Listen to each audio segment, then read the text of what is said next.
Ci sarà una perizia tecnica irripetibile da parte di ingegneri consulenti della Procura della Repubblica per capire come e perché si è verificato l'incidente alle acciaierie venete di Padova, dove 4 operai domenica mattina sono rimasti ustionati dalla vampata di calore sprigionata dall'acciaio fuso uscito da una siviera. È quanto è emerso dal vertice svoltosi a Palazzo di Giustizia fra il procuratore Matteo Stuccilli, il pubblico ministero che ha in mano l'indagine, il procuratore aggiunto Valeria Sanzari, i tecnici dello Spisal, intervenuti sul posto insieme a carabinieri e vigili del fuoco. Per ora non risultano iscritti nel registro degli indagati, ma non è escluso che presto qualcuno lo sia. Nello stabilimento di Viale Francia è sempre tutto fermo, i legali dell'azienda ne hanno richiesto il dissequestro, ma hanno ottenuto un secco no dagli inquirenti.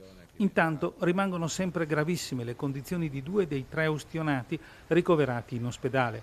A Cesena si trova il moldavo Sergio Tudita, a Padova Marian Bratu e il professor Bruno Azzena, primario del centro Grandi Ustioni, fa così il punto della situazione. La prognosi riservata all'ustione è un ustione che si conferma sul 90% e che stanno migliorando per consentire di iniziare il trattamento chirurgico che dovrebbe essere previsto per oggi.